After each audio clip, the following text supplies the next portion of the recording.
मंदिर में घंटा क्यों बजाते हैं? 99% हिंदू नहीं जानते। मंदिर में घंटा क्यों बजाते हैं? 99% हिंदू नहीं जानते। जब भी हम मंदिर जाते हैं तो सबसे पहले क्या करते हैं? हाथ जोड़ते हैं और फिर घंटा बजाते हैं। लेकिन क्या आपने कभी सोचा है क्यों?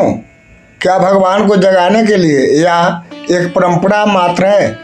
आज हम जानेंगे इस घंटी की ऐसी रहस्यमयी बातें जो शायद 99% हिंदू भी नहीं जानते होंगे।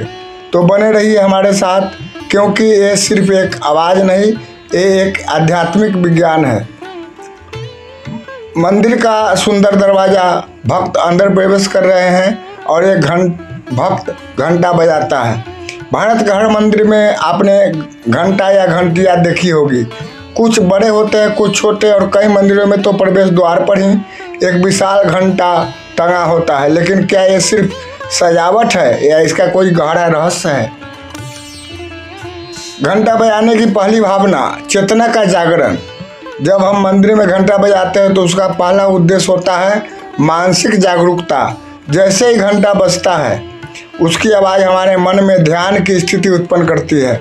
वो हमें कहती है, अब तुम संसार की चहल पहल छोड़ ईश्वर से जुड़ने जा रहे हो।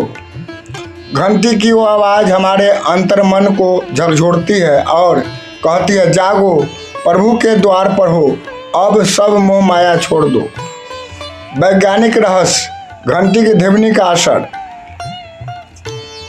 क्या आप जानते हैं, वैज्ञानिकों के अनुसार मंदिरों में जो घंटियाँ होती है उन्हें विशेष धातुओं से बनाया जाता है, जैसे तांबा, कांसा, जस्ता, चांदी और सोना।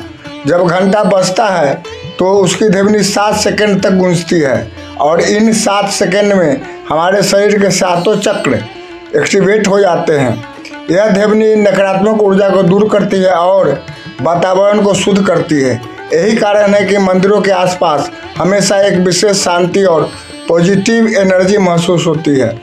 धर्मशास्त्रों में घंटा बजाने का उल्लेख, अग्नि पुराण, स्कंद पुराण और अन्य ग्रंथों में उल्लेख मिलता है कि घंटा नादम करोतयम पापानाम नाशम भवेत, अर्थात जो व्यक्ति श्रद्धा से घंटा बजाता है उसके पाप नष्ट हो जाते हैं। घंटा बजाना सिर्फ ध्यान केंद्रित करना है, बल्कि यह हमारे आसपास के वातावरण में दैवीय ऊर्जा को आमंत्रित करता है। यह जैसे प्रभु को कहता है, हे प्रभु, मैं आ गया हूँ, मुझे अपना लीजिए। घंटा बजाने का मनोवैज्ञानिक पहलू, आधुनिक मनोविज्ञान भी इस बात को मानता है कि ध्वनि का प्रभाव हमारी मानसिक स्थिति पर पड़ता है। जब घंटी बजती है तो इसका कंपन हमारे मस्तिष्क को शांत करता है, हमारे विचार रुक जाते हैं और हम एकाग्र होने लगते हैं। सोचिए, रोज की भागदौड़ में जब हम मंदिर जाते हैं और घंटी बजाते हैं तो सिर्फ एक घंटी नहीं बज रही होती, वो हमें हमारी आत्मा से जोड़ रही होती है। पौराणिक कथा, देवताओं की कृपा। पुराणों में एक कथा आती है, जब देवताओं ने राक्षसों से रक्षा के लिए यज्ञ किया तो वे घंटानाद के साथ यज्ञ प्रारंभ करते थे। उन्हें विश्वास था कि यह ध्वनि राक्षसी शक्तियों को दूर करती है और देवताओं को आमंत्रित करती है। तब से ही यह परंपरा चली आ रही है। जब भी कोई शुभ कार्य हो तो घंटा या शंख जरूर बजाया जाता है। क्यों 99% लोग नहीं जानते असली वजह?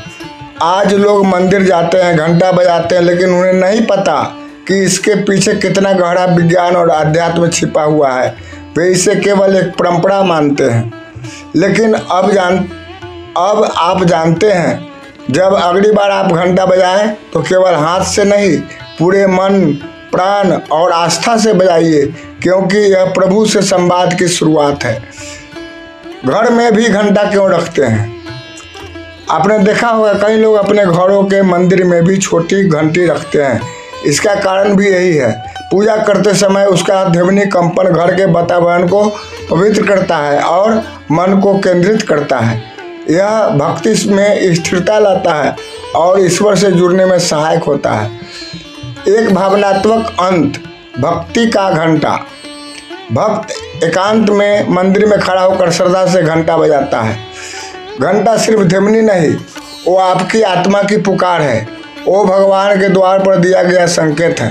हे प्रभु, मैं आ गया हूँ, अब मुझे संभाल लीजिए।